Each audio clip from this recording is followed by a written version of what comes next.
What's up, YouTube? This is Red Young. I'm a tenant leader from Hell's Kitchen, New York. You're about to see a video with myself and others who are trying to take over our buildings in New York City. We're trying to make community ownership a standard. If you want to see more from our tenant takeover stories, subscribe to this channel and keep up for more housing freedom updates to come. Peace. What's up? I'm Red. I am a tenant at 438 West 45th. Some of the story, we were owned by Daniel Oheb Shalom, one of the worst landlords in New York City's history, really. Really poor living conditions, abandoned at a certain point, which made our tenant association have to take over in many ways. So the story is now that Oheb Shalom had to turn over his building to a private equity company who is managing our building. And they're also pretty absent. They have to do a lot of repairs. They have to put a lot of investment into the building before they can flip it, which is what they're trying to do. Once they make all the repairs, they're not going to turn a profit. So they're taking their time with the repairs if they even plan to do them at all. So what we want to do as tenants is intervene in the process and take over the building from the owners who don't want it. If we were to have TOPA in place, we could purchase the building from these owners with the support of CLTs, nonprofits. If we get funding from state government, just to be able to manage the buildings and also purchase, that would be awesome. And we're also really prepared for it. Because like I said, for years, we've been doing this ourselves. We've learned a lot about what goes into managing a building, boiler, garbage, repairing the locks on the doors, mailboxes, like a lot of things that you wouldn't really think about. These are things that we've taken into our own hands. One of the things that I've advocated for when I speak to different politicians is like, we are capable as tenants. We have experience with this. We're capable. I mean, we're here doing stuff like this. We're really involved and we're organized, and we have been for a while. So there's a lot that we can do if we were to have the building, along with a lot of the other supporting systems. So that's what a lot of my role is, bridge this movement with the mainstream. I have a newsletter with about 1,300 people who receive every week. It's about health, community, optimism, and happiness, but a lot of my work is now surrounding this movement. I mainstream this stuff also on my YouTube channel. You can see here when I went up to Albany, my testimonial with a lot of these politicians and stuff. So this is stuff that to a broader audience is very niche and they don't really know too much about it. I talk about this stuff a lot on my podcasts. Here, this is just like a wrap up of the rally in a local publication, West 42nd Street. These are ways that the average person can learn about these issues, which might seem pretty niche to them, but it's a really big thing. Like community owned housing is what, like in that graphic, we want the future to look like, because there's kind of only two alternatives. The alternative is very powerful, big real estate, big money. That's the reality that we're headed towards, but we can also divert it. What I'm trying to do is get a big audience. The majority of New Yorkers are renters to understand their power. I think the rally was a really powerful way to communicate that. Pretty consistently with my newsletter and my content, I try to illustrate this to people. So it's kind of just creating this broader consciousness about what could be, and then using myself and my tenants, my community as an example of people who are primed and poised to make that a reality. And then we're not the first ones to do this. We have others who have success stories with this. And it's an ongoing narrative that can inspire people to take this upon themselves. One of my friends that attended the rally, he was like, man, this makes me want to take some action. I feel like I should organize my building. And it's like, that's the point. That's what we're trying to do, is get people to have this spark. Whoa, like I'm a tenant. I have power. My building probably has all this power, but we don't even talk to each other. Imagine if we did.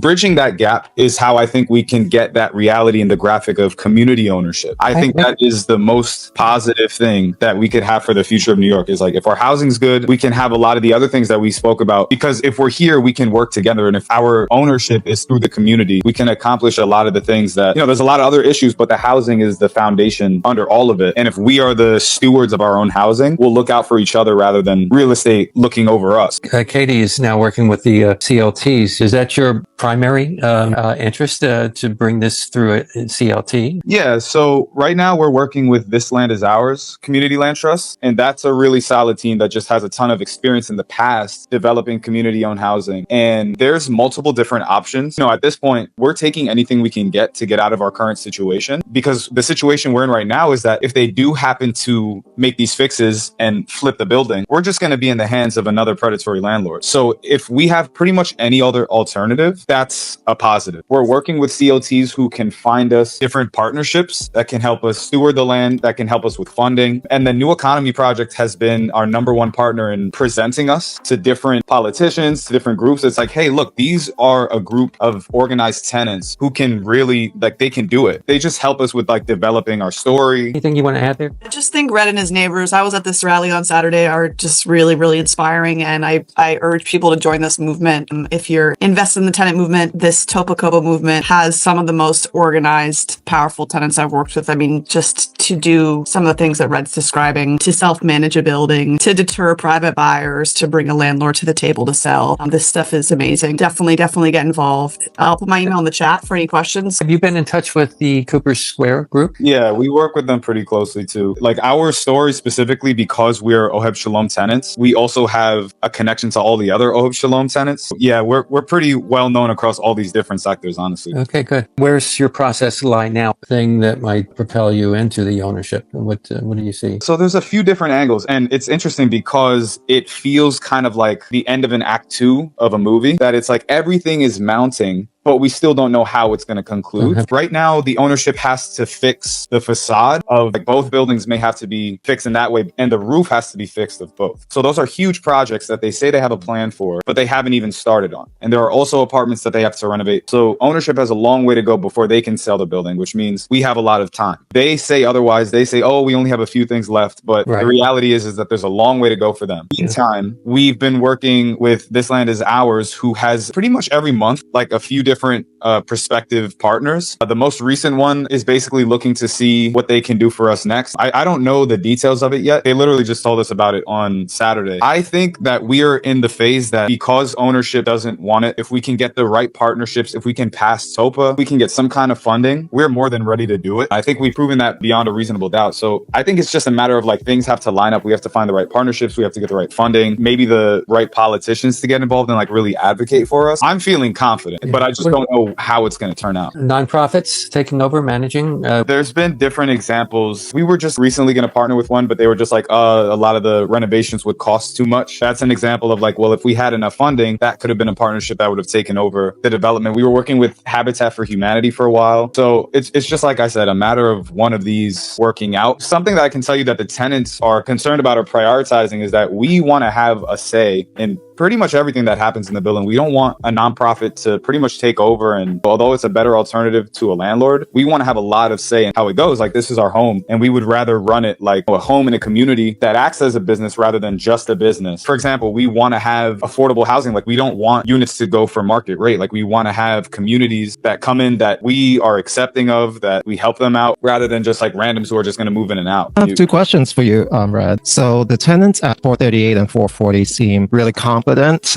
based on what you said, like with physical maintenance and stuff. So I can imagine that some of them like aren't. So what's the dealio with that? Like, because I know TOPA has a provision for tenants who don't want to be owners and want to just stay on as renters. So how does that play out? Yeah, there's definitely a spectrum of people, how they're involved and how they contribute. I think as long as the rent is going back into the building and supporting the maintenance and whatnot, I don't think everybody has to be involved. I mean, it's just the ideal to have people working on their homes, contributing, being active in meetings. Like, all of this is going to pretty much become our full-time jobs. So I think it's best to have people who are involved. And I think once it comes time to act as kind of like a cooperative, like have a board or something like that, it's like, well, we want tenants who are going to come in and be willing to work for us and be willing to collaborate with us. Like, that's what we're going to need. We can't just have people, giving us rent money and then it's not really going anywhere. They're not involved. That's the point of community-based housing, is like to act as a community. One other question I have was, how was it for you to meet the two prime sponsors of TOPA? So I met them both in Albany, and I quickly got the gauge of them. I can feel out with politicians their intentions really, really quickly. And they represent the total opposite sides of the spectrum. Marcella, immediately when I met her, was just like, you can feel it when she's speaking that she really means what she says. And she's really advocating. And if you look at where she shows up, she's always with the tenants. She stayed all the like 20 minutes after the rally ended, just sitting around talking, because she actually cares. The other politicians just show up, talk, and they're out immediately. I've seen a lot of these other ones. I've seen Myri at a few things. He does the same thing. And at this one, he stayed a little longer, and like he said, whatever, like, we need to pass this and stuff, but he doesn't really seem to mean it. And his actions also reflect that. I'm not as hard on him as a lot of other people are. He gets a ton of flack for like, well, one, he doesn't sponsor the rent freeze. Two, he doesn't really speak up for tenants at all, even though he's supposed to be kind of the champion of tenants. And John Leyva mentioned to me that he told to him, he was like, you were the one that tenants chose. I don't remember really the process of of what happened with him, like when he got elected, but apparently he was supposed to be representing the tenants in a way that's like, you're fighting for us. And that's the reason he's not doing so well right now in the polls, is like he stopped advocating for tenants. John told him, you turned your back on us. I don't remember when he was ever advocating for tenants, but it doesn't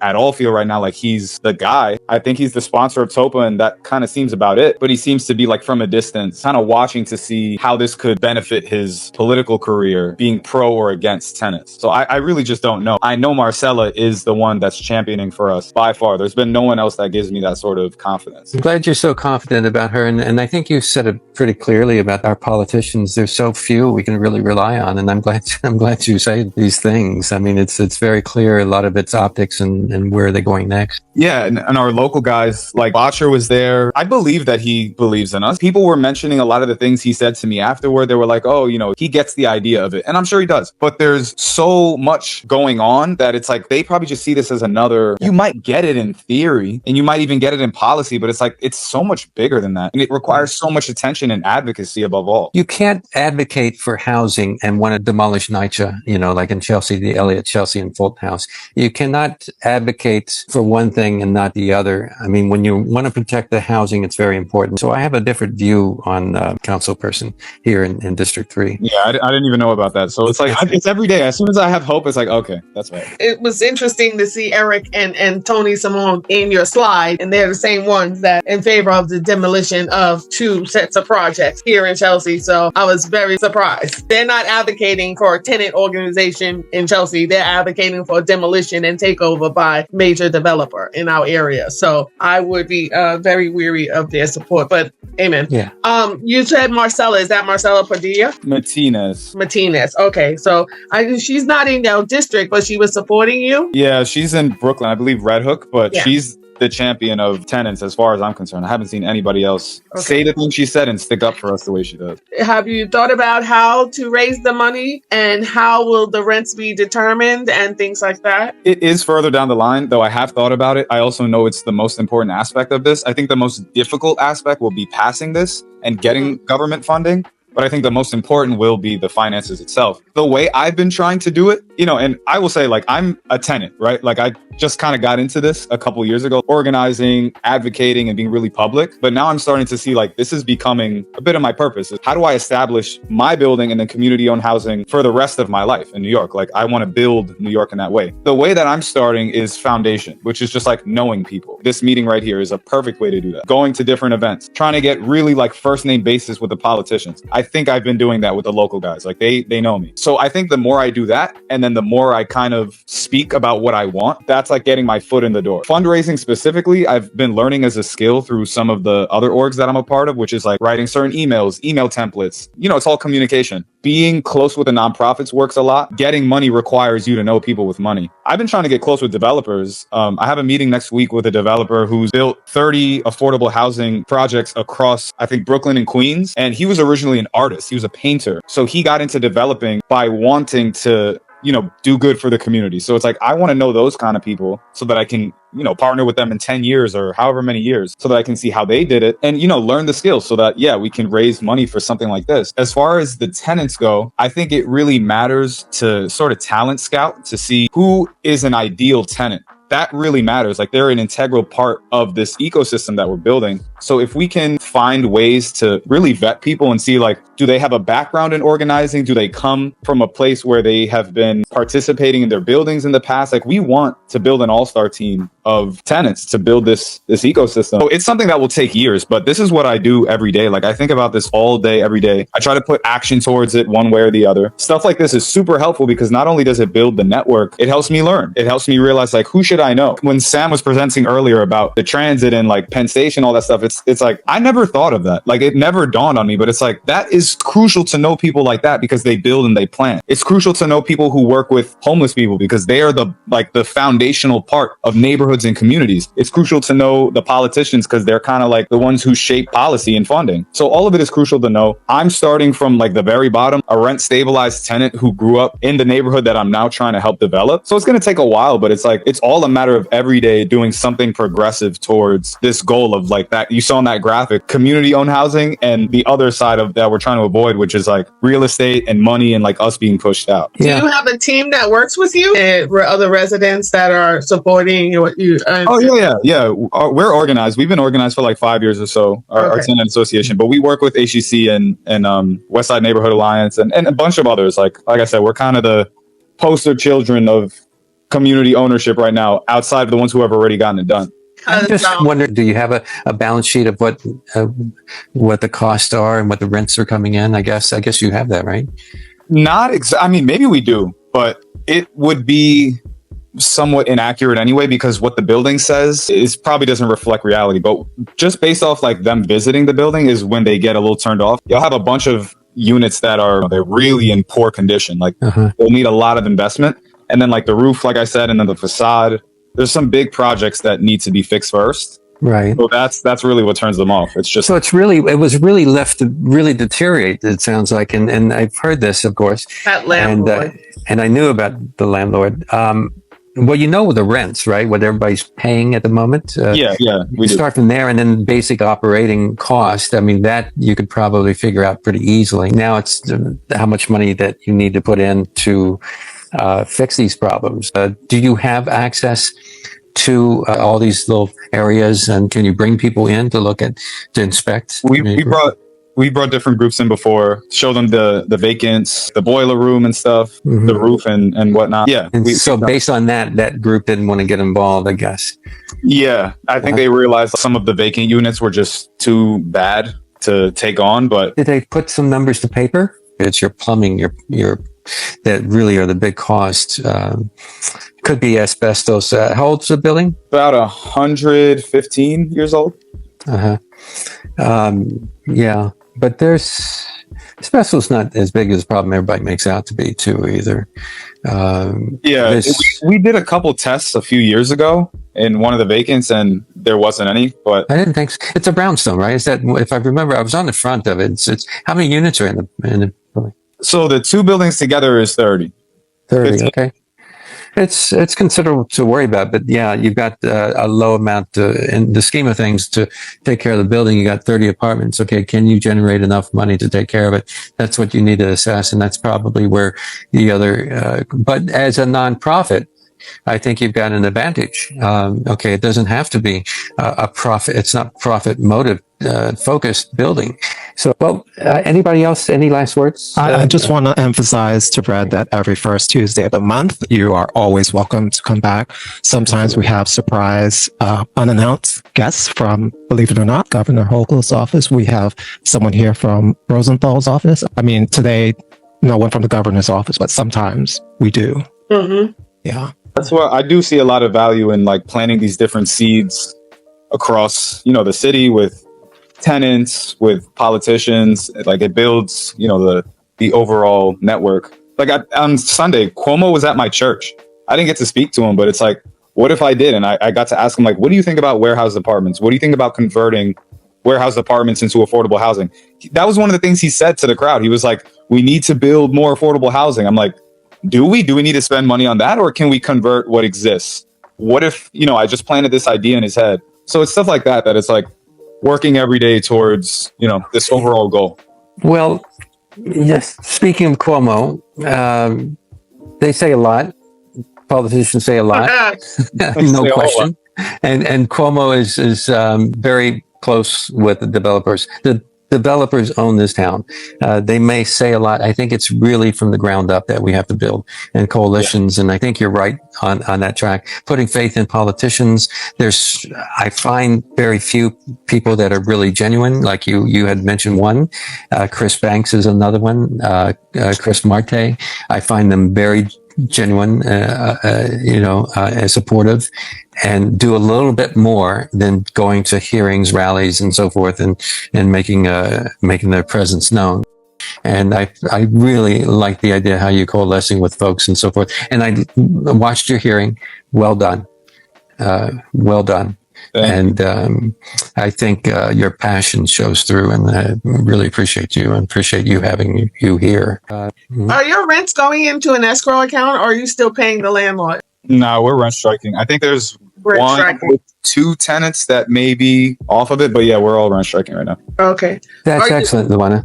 Are you saving those funds in the account so that apparently they're not gonna? Yeah, we are. What Alex said. Yeah.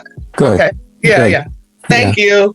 Yeah, that's very important, that everybody be paying into escrow. You may get to keep the money at the end of all of the litigation and be able to use that money to help them make the repairs later on. Speaking of that, do you have Right, yes, I guess right. you have a good lawyer too, right? So, Yeah, HGC is who we work with. They've been really good for us so far. by the way, Jared, there's this thing I've been wanting to do is to develop a group that will volunteer their time and do cosmetic fixes. I mean, some of these things are horrible living situations because of cosmetics, and you don't need permission to go in to do a paint job to do some of these cosmetics with the landlord. So we can probably do away with a good piece of the problem.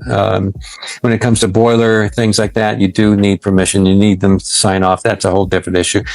But if you bring lawyers involved and you do have this team together, maybe it's a way to, coerce them into signing off on some fixes. And Yeah, that would be really great. And I've also thought in the past of like partnering with different contractors and different groups that, may not just want to do stuff out of charity, but it's like, how can we find a partnership to where you do some work for us, we help you out, we refer you to other buildings and tenants, create our own small economy.